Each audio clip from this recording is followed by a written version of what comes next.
amigos y bienvenidos a este vuestro programa Dos gatos en tierra de perros. Un podcast de actualidad donde analizamos de manera fáctica y neutral las noticias más relevantes de la política y cultura norteamericana.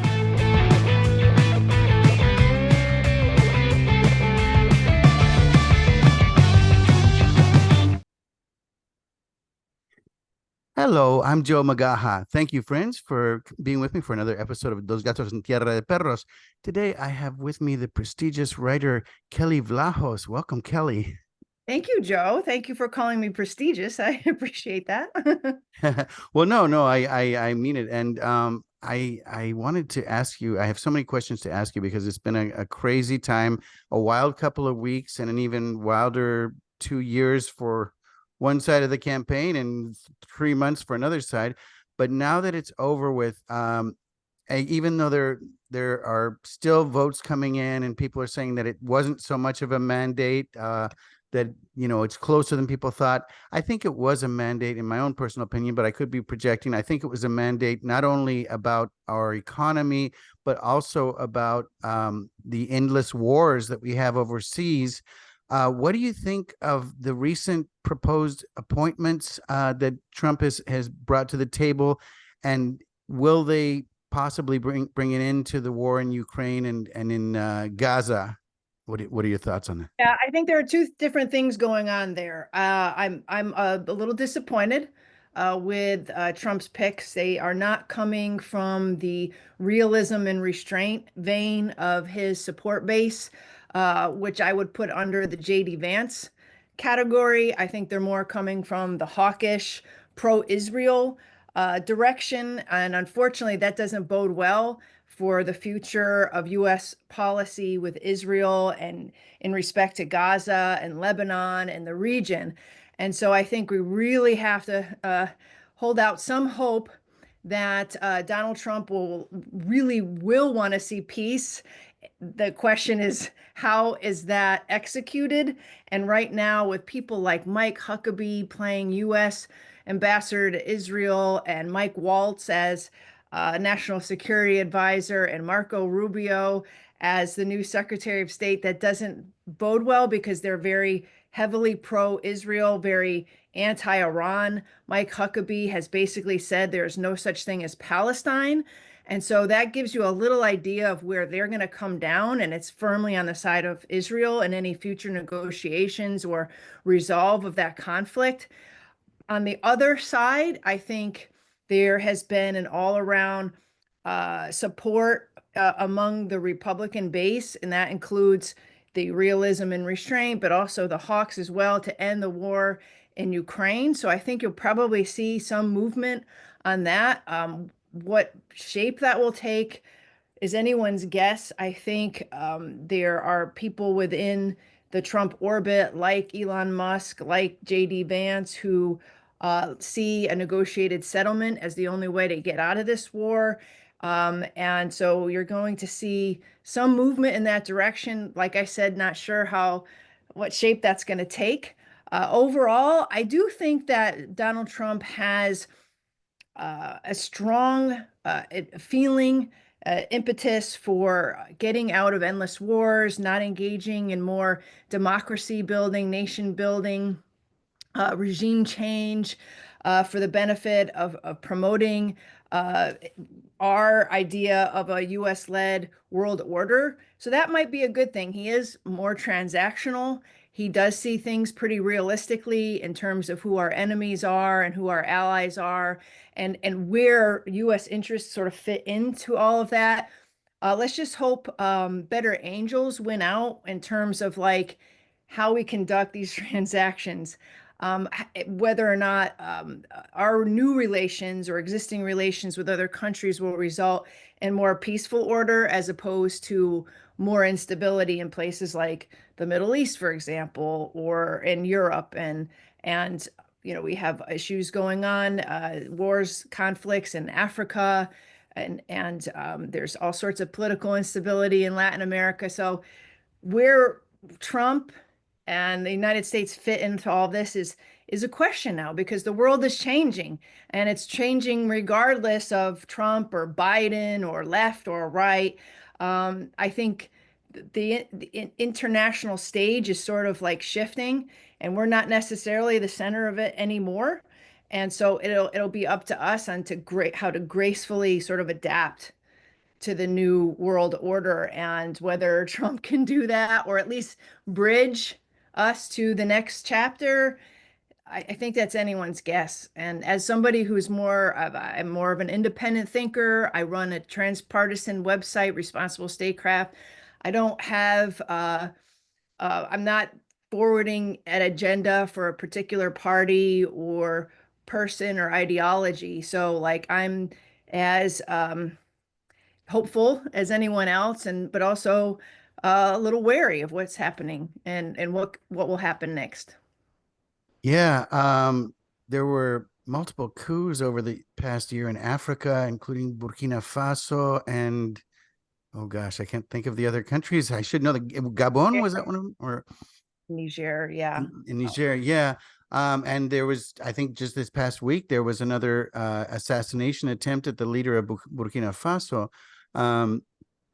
And I know that basically there's this whole BRICS movement, which, depending on who you talk to, basically establishment people keep telling me it's nothing. It's just a promise that's not going to lead to anything.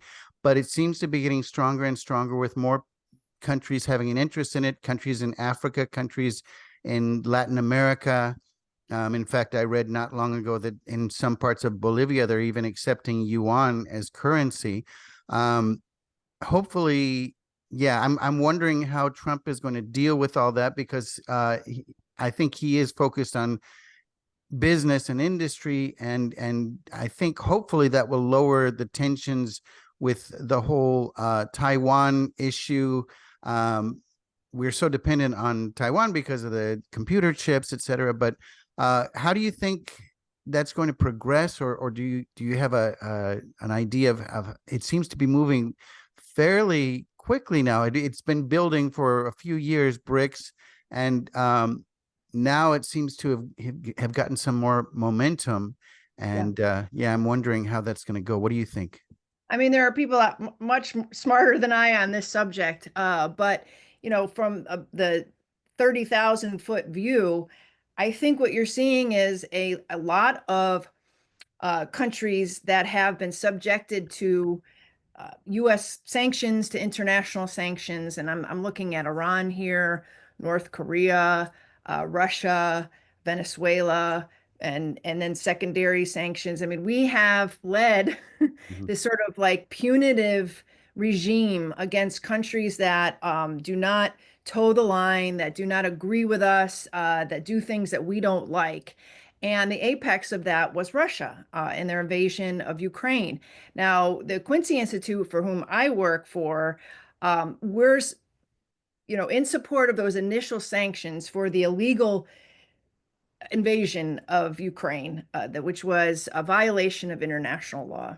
But the idea that we could continue to sanction beyond anything that we've seen in the history of sanctions, um, and then expect sort of a change in what they're doing and a resolve of that conflict was futile.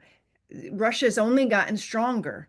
Their economy has not collapsed due to these sanctions, and we have not learned the lessons. And what's happening, like you said, are these countries that are starting to coalesce with each other in order to end run the sanctions that we have imposed. So what you're having is this, like you said, this alternative financial system is starting to grow, and it's not only built on the de-dollarization or the efforts towards that, but also this idea that other countries could start working together as a hedge against us. Now, does that mean that they're going to unalign or literally put themselves up as a resistance? Some may, yes, like Russia. But others are actually just looking out for their own interests and not completely cutting off ties with the United States, because they do have strong trade relations. They have financial relations. I mean, this is a globalized system, but like countries like India, they're not going to completely break from Russia or China or the United States. What they're doing is forming alliances forming relationships and partnerships that don't necessarily are not either aligned or not aligned with the U.S.-led order. And what is that happening to the U.S.-led order is just it's diminishing it. And I think most people who have been watching this for years acknowledge this as a new multipolar reality. The question is, will the United States gracefully adjust to this new reality, or will it continue to try to throw its weight around by impressing more sanctions, bullying our European allies and partners into doing the same? I'm not sure. It looks like Europe is starting to get a little bit of a shock in terms of the repercussions of the sanctions that they supported on Russia, which has hurt energy prices. It has hurt their economies, particularly in Germany. And they're starting to talk in a different language about the future of the Ukraine war and about sanctions. So it might be that they start adjusting a little better than we to this new reality. But I think I don't necessarily think it's a bad thing. I think after 70 years of the post-World War II consensus where the United States would lead everyone into this new liberal world order, and somehow it was, bad guys versus good guys, and then the entire globalization had sort of built up around that, and then we saw that collapse. And now we're seeing the security situation collapse, and the United States is kind of, it kind of the scales have been ripped from the situation, or the eyes of the world, because we aren't infallible. We have supported regimes that are illiberal when it is politically convenient, and then pressed and bullied others when we don't like what they're doing. And people are looking at us and they're going, "Yeah, your credibility is a little shot, particularly after what's happening in Gaza." And we can find ways around you, and I think that's what's happening. Yeah, I agree. I had Jeffrey Brodsky on recently, and he's the only journalist, as far as I know, who visited all the sites of the Nord Stream 2 and Nord Stream 1 pipeline. And he explained to me all the investigations that he did, and that basically all evidence leads to Rome, leads to us. Basically all roads lead to us. It sounds like we're the ones that blew up the pipeline, which kind of makes it crazy, because Germany is trying to be as much of a cheerleader for us as possible, but at the same time, we really put them in a bad situation. We destroyed their source of gas, natural gas, and now they're receiving gas from us through ships, liquid gas at extremely high prices. So that benefits us, but it doesn't really benefit them. And Europe, much like the United States, is not doing well economically right now. So do you think there's going to be a shift there now that also a lot of people are turning away from mainstream media? Because that's the thing. The Cold War worked well because we could follow this narrative that was fed to us by the mainstream media, the axis of evil and all that. Now we can see behind the scenes, and we see that we're not so nice either. What do you think? I mean, I think we're getting, as I sort of hinted before, I think we're getting to an era in which nations are going to start looking more out for themselves, and that would include European nations, the European project under the EU, all of the global South, in terms of, and you can't talk about these countries or these regions as a monolith. There are plenty of countries that you would consider inside the global South that are very leftist. They're very socialist minded, and then you have others that are very much more conservative, fiscally and traditionally. And this is a very dynamic time, and I think the United States is going to have to start doing that too. And you see the impetus for that in the election, where conservative voters or populist voters for Trump felt like he was speaking more to the U.S. national interest when it came to foreign policy. Now, does he have a well thought out doctrine of foreign policy? Absolutely not. But one of the things that helped him, propelled him to the presidency in 2016 was his criticism of the global war on terror. And as you'll probably remember, he said we can no longer be the world's policeman. We need to get out of these regime change world of wars. We need to redirect our attention back to the United States. We have to think about ourselves and what's best for us. He didn't say dismantle the military, be isolationist. On the contrary, he's been very vocal about rebuilding the military and making it the most lethal, effective fighting force ever. I have disagreements with some of the people around him and how they think that can happen. But I think what he's saying is we don't disregard the importance of the military and national defense, but no longer are we going to use that to go out in search of monsters to destroy and tell other countries how to live. And so I think that really resonated with Americans on a broad level. I think that the era of this sort of internationalism, this idea that we use the military to spread democracy and make other countries look like us. And I use that in air quotes because looking like us, God knows what that looks like right now because we're just so hypocritical on the world stage. But this ideal of this liberal order and that somehow we can use the US military to enforce that, I think that that's old news. I don't think anybody really believes it anymore. I think there are a number of people within the power structures of Washington, D.C. who still live by that sort of religious mantra, and you will see them cling to power with their fingernails. But I think time has sort of surpassed them. And for some reason, it took Donald Trump to actually put his finger on the pulse of where most America was, and they're just tired of it. Now you can call it isolationist because that's what the sort of smear is.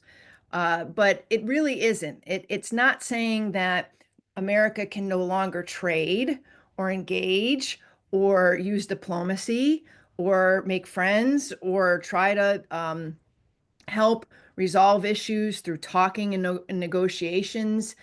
It's just saying we don't want to use the military as the first tool in the box. And we'd rather not go to war for Israel. We'd rather not go to war for countries in the Middle East that we make defense pacts with, or Europe and be their security guarantor when they have plenty of money and they could have been building up their defenses all this time. You know, let's bring back the attention to what's happening in this country because we got a lot of problems here. And resolving other countries' problems shouldn't be at the top of the list. I agree. And I think that that's kind of how this campaign and how this election turned because and it kind of became a fight between the coastal elites and the working class people. And Right. the thing is that the working class people are the ones that mostly send their kids into the military because it's an opportunity to get an education. And also in a lot of these quote unquote flyover states, there aren't a lot of jobs anymore because the factories have shut down. There's a huge problem with fentanyl and other addictions. People talk about, especially during the pandemic, people talked about the deaths of the pandemic, but they didn't talk about the rise in overdoses, the rise of suicides. I think a lot of young people feel very hopeless. And I think, oddly enough, the left has turned very hawkish in terms of the quote unquote left, because they're not really left. They're as much capitalist as the right. They're kind of two sides of the same coin.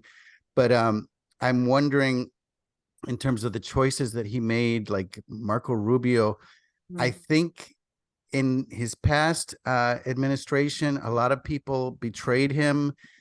Generals actually met and literally plotted against him or to not follow his orders and Right. lied to his face about withdrawing troops and then didn't do it. So I'm wondering if maybe he chose Rubio and some of the others because they will follow orders. Do you think that that's the case, or do you think that they'll do their thing when they get into power? I don't know for sure because I don't have an inside line into the Trump administration, and I don't want to um, I don't want to suggest that I do. But I do think there's two things going on. I think one, yes, it's probably a lot about loyalty. The people that he's chosen are pretty much within the sort of range of his MAGA orbit. But I also think that there's a lot going on with the Iran and Israel question. I look at each of the people that he's chosen, and they're, like I said, they're very pro-Israel. They have connections to Israel donors like Miriam Adelson, who Marco Rubio has been very close with and has funded his campaigns in the past. Elise Stefanik, who is his UN ambassador appointee, is also super pro-Israel, has cut her teeth at a couple of think tanks that are associated with neoconservatives and a very broad anti-Iran mandate. Mike Walls also maybe perfectly loyal, but also is a huge China hawk and also has been very anti-Iran. I see the Iran issue as sort of the thread line through each of these, including Michael Huckabee, his U.S. ambassador to Israel now. And that makes me think that there had been some deliberate intention to make sure, and I don't know if it was because of his relationships with Benjamin Netanyahu. I'm not sure. It's not because of the enormous donations and contributions he's gotten from Miriam Adelson and other pro-Israel billionaires. But that makes me nervous because I feel like if that was the litmus test, that doesn't bode well for us in terms of staying out of a war with Iran. And I know that Israel would really love it if the United States went to war with Iran on its behalf. And it's pretty much, provoked all it can in that direction up until now. And so that's, I guess, my biggest concern. I don't know beyond that, like if it's just pure loyalty or ideology. I wish, I'm happy that he put Tulsi Gabbard in as his director of national intelligence because although that she has been very, she seems to have been a lot more hawkish on the Middle East and during the campaign. Overall, she is a more restrained figure in terms of like promoting the idea of getting out of endless wars and not into more regime change situations. And so that is hopeful. But in terms of like formulating the policy, I'm not sure that he has put the right people in terms of, what I would have hoped for, and the Quincy Institute being a big supporter of realism and restraint. Not sure it's going in that direction. I could be wrong though. Ultimately, Donald Trump is the decider.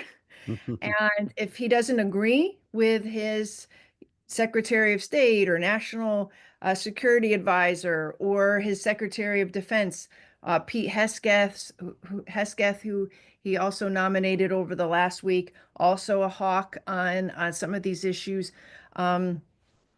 He could just and run them as well. So this is the new Trump reality, I guess. Yeah, and I mean, I agree with you 100%. I think I'm a lot more hopeful about Ukraine ending before Israel because basically the only thing we need to do to end Ukraine is to cut the spigot, stop sending money, stop sending arms, because we're the ones that keep it going.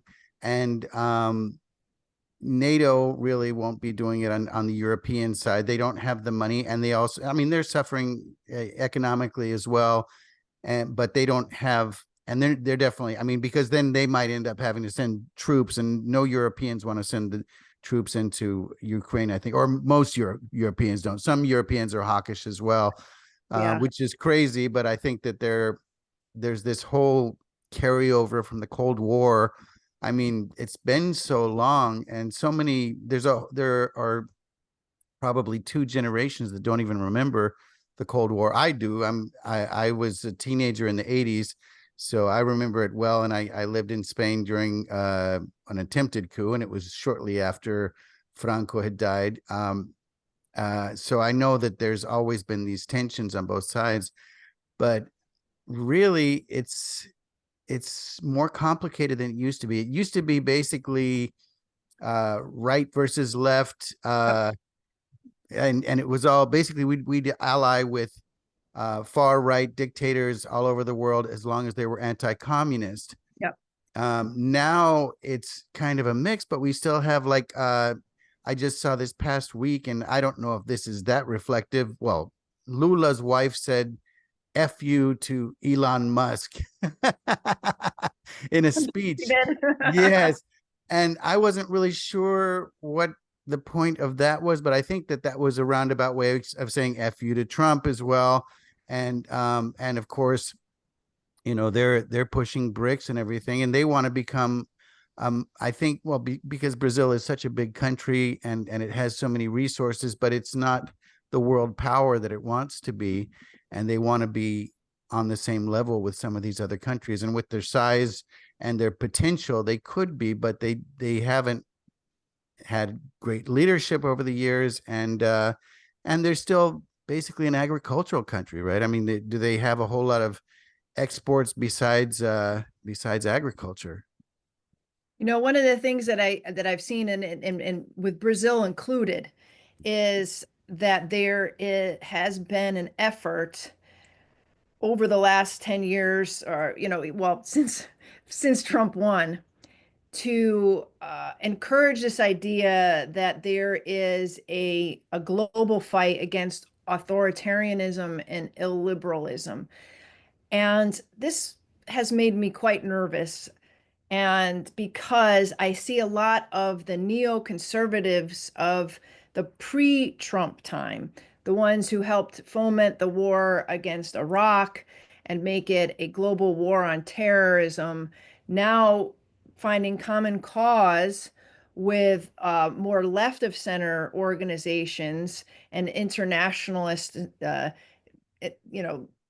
organizations is sort of like the center left on this premise that it's really a fight for democracy, and it's putting folks like Trump, Putin, Viktor Orban in Hungary, Meloni in Italy, Marine Le Pen in France, and making it this global war, or at least leading to one.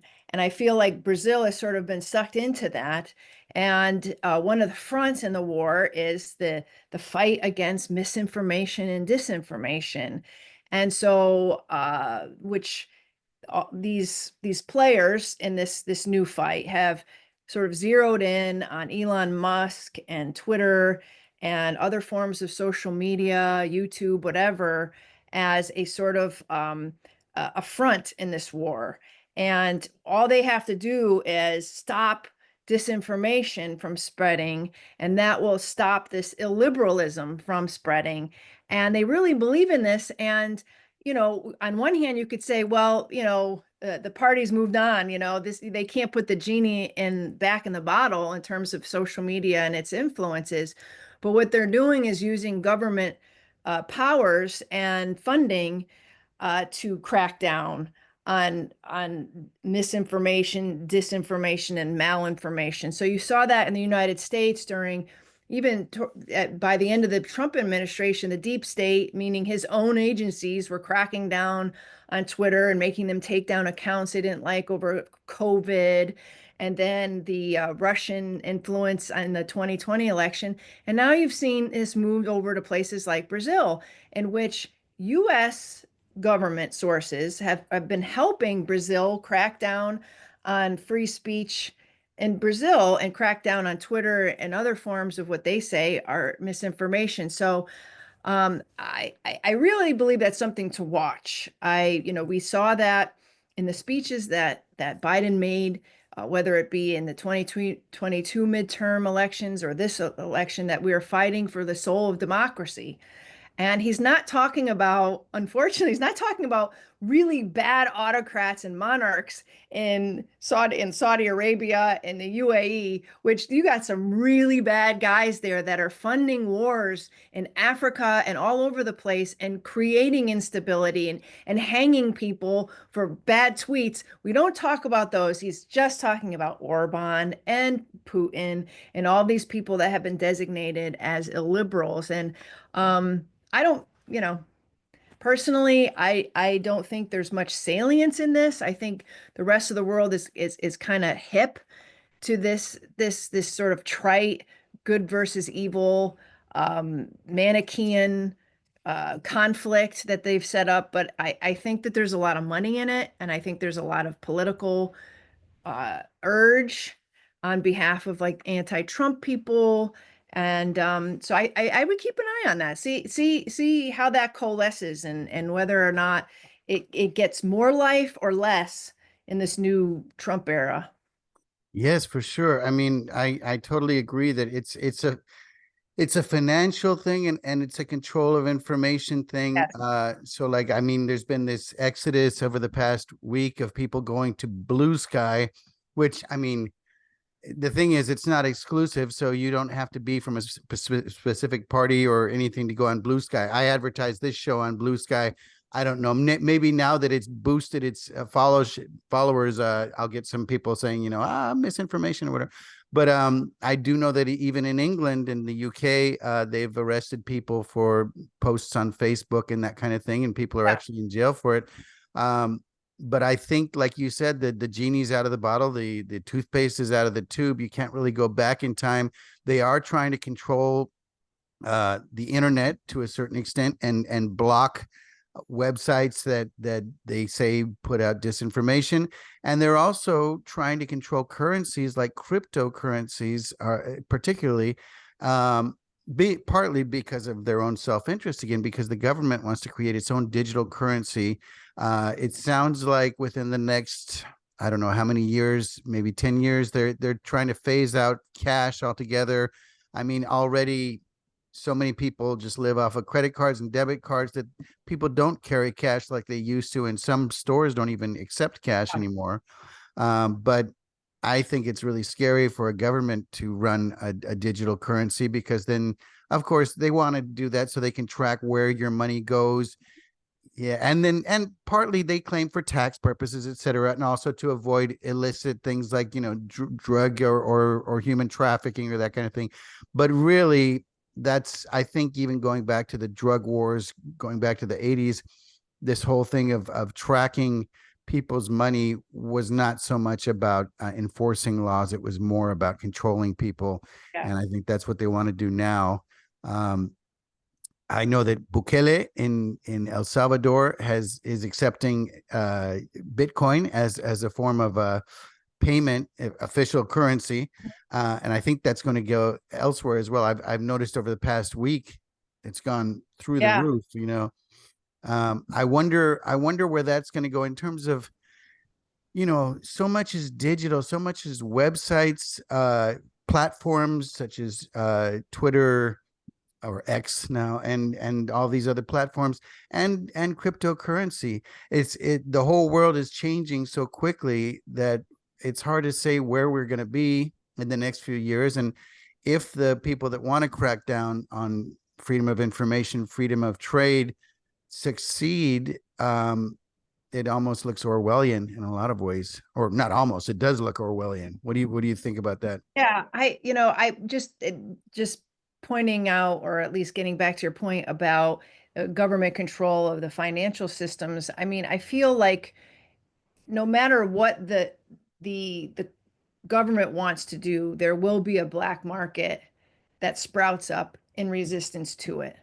And I don't think, and I don't think that's what at least the American founders had in their minds when they sort of outlined the goal of the federal government, or the mission of the federal government, to have control and to track the financial transactions of American citizens. So I do think that it is a situation where, as hard as the government tries to lock down I think that there will be a dark web or a dark financial system that will spring up. Unfortunately, for law-abiding citizens who won't be tapped into any of that, yeah. I mean, the fact that they're already surveilling us in terms of all different aspects of life, the financial system would be sort of like the last frontier of government control, and I'd hate to see it.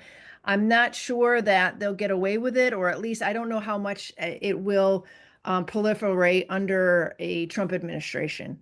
I think, I'll be honest with you, it's movements like that like the sense that the government was taking too much control of our lives, and this government was so mistrusted by the American people that led to the election of Donald Trump. It's hard to put it all, like put your arms around it all, but I think the fact that American people mistrust its institutions more so than any time in recent memory. It is so off the charts. It was responsible for his first term in 2016. It's not gotten any better. After COVID, it's actually gotten worse. I think the fact that he won the popular and electoral vote, he swept all of the swing states.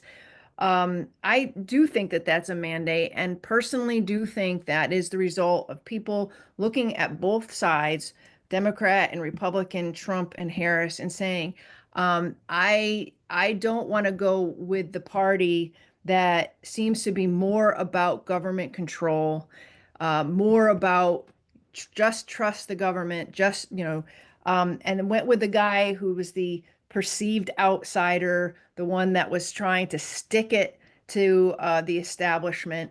You can argue about whether Donald Trump will actually come through with that, but I think that is a reflection of how people feel. And so they just wanted some sort of backstop to what they saw as a sliding encroachment. Now, that's just one person's opinion. You have half the country, half the population of the United States hates Donald Trump.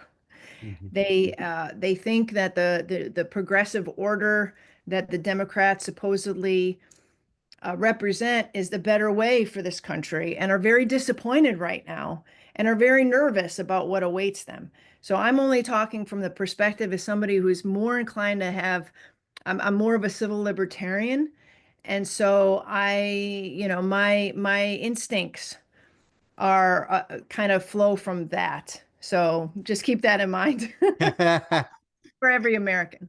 Yes, well, I don't think any of us can speak for every American, just like often an African American will speak and they'll say, well, this is what African Americans think, or a gay person will speak. And no, there's a variety of thought. And speaking of libertarians, that was one thing I think that did help Donald Trump a lot, was to go to the libertarian, was it Pork Fest? He went to one of the conventions. Didn't go to Pork Fest. He went to Liberty Fest, which I believe was in Las Vegas, with a number of other candidates, including Robert F. Kennedy Jr. at the time, to speak directly to libertarians. Yeah, and I know that they did boo him, but I think it still did make a difference that he showed up and that he promised to free Ross Ulbricht of Silk Road fame. There's a lot of controversy about that, but not really. I think that the controversy is mostly from people who believe everything they read in the mainstream media. But if you look behind it, there really, much like with Assange or with Snowden, the first thing they do is they malign someone if someone is standing or doing something that bucks the system that much. Right. But I wondered, he promised that he would free him, so we'll see what happens there. And then hopefully he'll pardon Assange as well, and possibly Snowden, but I don't think it'll happen with Snowden because there are too many people within his own cabinet that would be against that.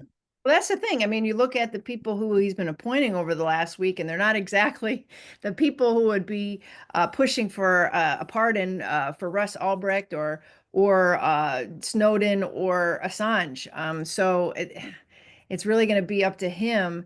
And again, this is the mixed bag that we're getting with Trump. And if you go right down to the rub of it, he's not a libertarian. He's not even a real conservative. He's a populist. Mhm. And and as such, he could go in several different directions at any point in time. The one thing that Trump seems to have his finger on is the pulse of the American public at any given moment. And he showed that by winning this election. Um, he was saying all the things that the folks in those swing states in Pennsylvania and Wisconsin and Michigan and others wanted to hear, whereas the Democrats were, focus grouping and poll testing and were sort of creating these message campaigns that weren't ringing true with people. And I think Trump has this ability to see what's going on. I mean, he was actually speaking to Arab Americans and telling them that he would bring peace to the region. And then he turns around and he puts a bunch of people in his office who really don't have the best that's the interests of Palestinians and Arabs in their portfolios. But he knew at that given moment that Harris was very weak with those populations, that she was bleeding votes among those demographics in key states like Michigan. And, he had no compunction of going out there and speaking directly to them, just like he didn't have any compunction about going out and speaking directly to libertarians about the things that were important to them. Now we just got to see if he follows through with any of that. I don't want to be a naysayer and say he's not going to follow through. I never second guess anything that Donald Trump is going to do. And I hope that his better angels win out on these issues, whether it be Ukraine, the Middle East, pardon for Assange. But he can be very mercurial. And so, it's not over. He can continue to put some restrainers in his cabinet and civil libertarians. I think, unlike Lula's wife, I don't have an aversion to Elon Musk. I feel like, yeah, I mean, like everybody else in the real world, he has issues and Mhm. has problems and things that I don't agree with.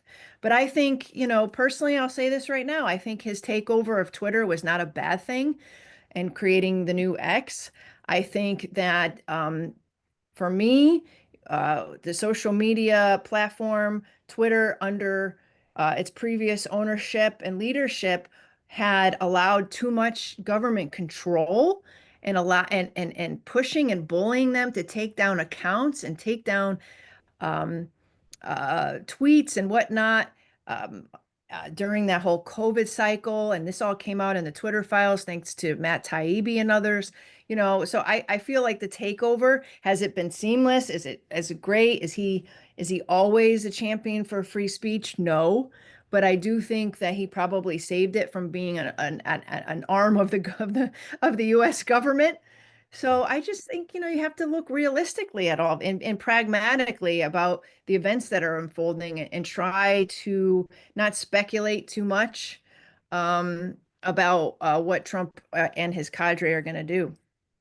I agree, and I think that even though I agree with everything you said about Elon Musk, I do know that he's also a military contractor to a certain Yes. extent, which is not a great thing, but because it means that he gets money from that.